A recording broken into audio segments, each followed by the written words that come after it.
सीता माता की नितनेम की कहानी। यह कहानी सीता माता कहती हैं और श्री राम इसे सुना करते थे। एक दिन श्री राम भगवान को किसी काम के लिए बाहर जाना पड़ गया तो सीता माता कहने लगी कि भगवान, मेरा तो 12 वर्ष का नितनेम है, अब आप बाहर जाएंगे तो मैं किससे कहानी सुनाऊंगी। श्री राम ने कहा, तुम कुएं की पाल पर बैठ जाना, वहाँ जो औरतें पानी भरने आए उन्हें कहानी सुना देना।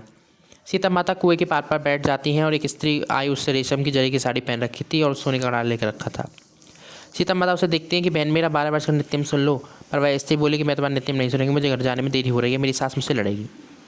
उसने कहानी नहीं सुनी और चली गई। उसकी रेशम की काली जरी फटी हो गई, सोने का घड़ा मिट्टी में बदल गया। सास ने देखा तो पूछा, किसी का दोस्त अपने से लेकर आई। बहू ने कहा, कुएं पर एक औरत बैठी थी जिसने कहानी सुनने के लिए कहा, मैंने कहानी नहीं सुनी, फल नहीं मिला। बहू की बात सुनकर अगले दिन ही वही साड़ी और घड़ा लेकर सास कुएं की पाल पर गई। सास को वही माता बैठी मिली। माता सीता ने कहा कि बहन, मेरी कहानी सुन लीजिए। सास बोली कि एक बार छोड़, मैं तो 4 बार सुन लूँगी। राम आए लक्ष्मण आए देसी पुजारी, नित नेम का नेम लाए, आओ राम बैठो राम, तपसी रसोई जियो राम, माखन मिश्री खाओ राम, दूध बतासा पियो राम, सूत के पल को बैठो राम, साल दुशाला फोड़ो राम, साल दुशाला ओढ़ो राम, जब बोलूँ जब जब राम ही राम, राम सवारे सबके काम, खाली घर भंडार भरेंगे, सबका बेड़ा पार करेंगे, श्री राम जय जय राम। सास बोली कि बहन, कहानी तो बहुत अच्छी है। कहानी सुनकर सास घर चली गई। उसकी साड़ी फिर रेशम जरी की बन गई, मिट्टी का घड़ा सोने का हो गया।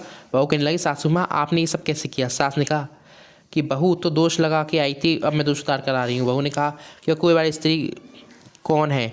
सास बोली, माता सीता थी, वो पुराने से नया कर देती हैं, खाली घर में भंडार भर देती हैं, वो लक्ष्मी जी के वास कर देती हैं, आदमी को जो इच्छा होती है पूरे कर देती हैं। वो बोली कि ऐसी कहानी मुझे भी सुना दो। सास बोली, ठीक है, तुम भी सुनो। और सास ने कहानी शुरू करी।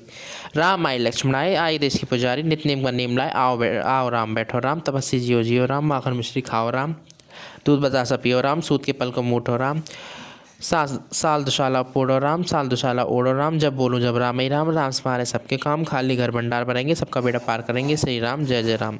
कहानी सुनकर बहू बोली कि कहानी तो अच्छी है। सास ने कहा, यह तो ठीक है, इस कहानी को रोज़ कहा करेंगे। अब सास बहू रोज़ सवेरे उठती, नहाती धोती, पूजा करने के बाद तिमतिम की सीता की कहानी कहती। एक दिन उनके यहाँ एक पड़ोस की औरत आई। वह बोली कि बहन, जरा सी आँच देना। तो वो बोली कि आँच तो अभी हमने जलाई ही नहीं। पड़ोस ने कहा कि तुम सुबह 4 बजे उठकर क्या कर रही हो। फिर उन्होंने कहा कि हम सुबह उठकर पूजा करते हैं। फिर सीता माता की नित्य नेम कहानी कहते हैं। पड़ोस ने उनकी बात सुनकर कहा कि सीता माता की कहानी कहने से तुम्हें क्या मिला। वे बोली, इस कहानी कहने से घर भंडार भर जाते हैं, सारे काम से दूर जाते हैं, मन की इच्छा पूरी होती है। पड़ोसन कहती है कि ऐसी बहन कहानी मुझे भी सुना दो। वो बोली, ठीक है, तुम भी सुनो। राम आए लक्ष्मण आए देश की पुजारी, नित्य नेम का नेम लाए, आओ राम बैठो राम, ऐसे करके सुना दी।